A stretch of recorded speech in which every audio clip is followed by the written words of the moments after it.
தெரியுமா? எதனால் அப்படி? ஒருத்தன் கோயில்ல இவங்களுக்கு தாலி கட்டிட்டான்றதுக்காக. நல்ல விஷயம் தானே, கோயில்ல தான் எல்லா தாலி கட்டுவாங்க. மிஸ்டர் யுவர் ஆனர், கழுத்துல தான் தாலி கட்டுவாங்க. சார் நீங்க எங்கேயோ போயிட்டீங்க சார். கோயில்ல கட்ட மாட்டான். அந்த பையன் மேல வழக்கு நடத்தாம குடும்பம் நடத்திருக்காங்க இவரான. உனக்கெல்லாம் மானம் சூடு சொரணை ஈனம் எதுவுமே கிடையாதா? சோறு தானே திங்கிற. அதனால இப்ப இருக்க எல்லா காளி பசங்களும் தாலியோட தான் சுத்துறாங்க கையில. அப்ப அவருக்கு வாய்தா கொடுங்க. வாய்தா நான் கேட்டனா?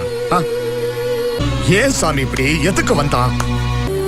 எங்க திரும்பினாலும் அவன மாதிரி இருக்கு. இத பாருங்க இவரான, நான் சாற்றப்பட்டுள்ள குற்றங்களுக்கெல்லாம் இதோ இந்த குற்றவாளி கூண்டில் இருக்கக்கூடிய